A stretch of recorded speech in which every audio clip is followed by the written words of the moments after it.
Hey friends, welcome to another episode of our vlog. It's actually Monday, August 11th, and we gotta be quick today because it's really hot again, and I'm concerned that my camera is overheating here. Oh, look who's coming, who's also not liking the temperatures very much.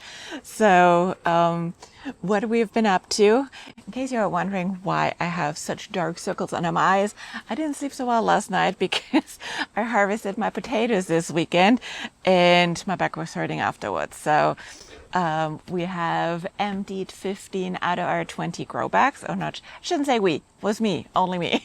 So, and Maggie is shedding also in this hot weather. And I had to bring Maggie inside. This is not the temperature where I want her in her senior age outside. Anyway, back to the potatoes. So we have harvested 15 out of 20 grow bags, which means 3 out of 4 varieties. Every variety gets 5 grow bags with me. And that is nice. I've done that for years now, so it's always a great comparison point. The one I harvested already is the Upstate Abundance. That's one which I'm growing now the 3rd year in a row. And as the name says, it was abundant. They have like all small, like fingerling type potatoes. And they are gorgeous, and they look like they performed normal or a little bit better than normal. They're still drying a little bit and curing inside. So once they're ready to be weighed, I have a data point to compare if they did better or not. But my gut feeling says they are slightly on the better side because it looked like a good harvest. Then a new variety to me was the what was it called? Oh, the russet. Oh, jeez, I'm tired. I didn't sleep well with that hurting back after harvesting those potatoes, so I'm a little slower today. So I grew russet potatoes for the first time. They were nowhere near close the size of the potatoes you get in the grocery store, but what it looked like was still a very decent harvest. The one which is very disappointing and where I'm really mad about is because it took a lot of effort to get those ones into the grow bags and out of the grow bags was the German butterball. They, in those 5 grow bags I was growing, they had only like half of the amount of potatoes in like numbers and in volume as the russet potatoes. So, and just about a third of what the Upstate Abundance gave me. So again, also haven't weighed those ones yet to have the actual data, but that was definitely a disappointment. Those few potatoes better taste great, but I don't think I will be growing those ones again. Garden real estate is too precious to have something in my garden which doesn't perform well. So, and they've been treated and we're sitting like in the exact same conditions like all the other ones. So plants were healthy or looked exactly the same like everybody else, so there were no indications that they weren't doing well or anything along the growing path. But oh well, that happens. So the only one which is left is my other favorite, also from row 7, the Dakota Dawn, which is equally as pretty and as delicious. So I hope they are a good harvest too, but I'm not fully sure when I will do that. My back needs to work there again, so I might I might park that until the weekend or until the temperatures are definitely lower.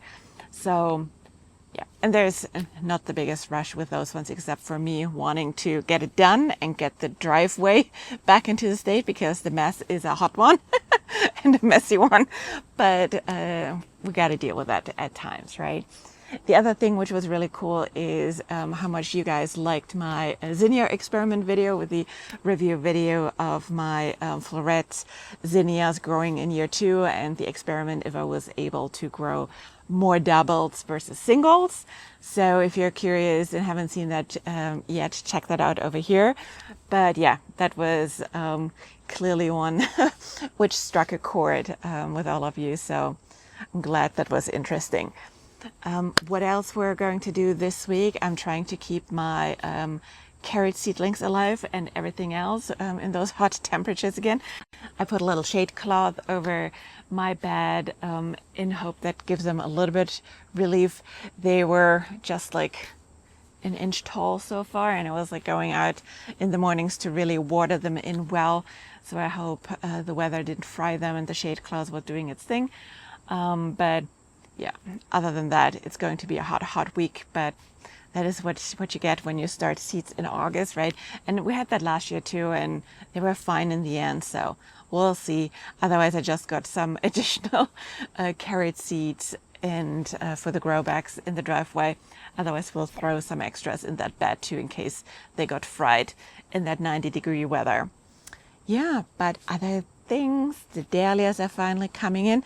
Still slower and a little bit more sporadic than I want them to be at this time. And now this high weather is not going to help to make that any faster this week. I think it's only until Thursday, and then it's going to be a rain shower or thunderstorms or whatever. And then we're back into like low to mid 80s, which is a lot more tolerable for plants and humans alike in the garden. So we'll see how everything will be doing until that. Then yeah, otherwise it's just like keeping everything alive, watching out for more tomatoes. Might can a few tomatoes. I'll get a produce fridge because our normal fridge keeps freezing my produce, which is not fun.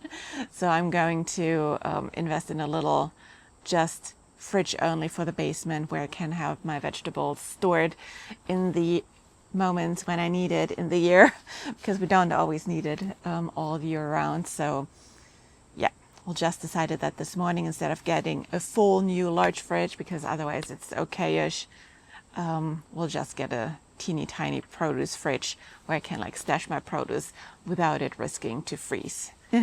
So we'll see. Yeah, let me know what you are up to at the moment.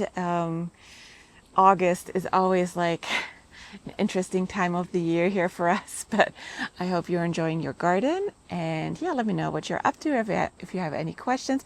Otherwise, I'll see you next week.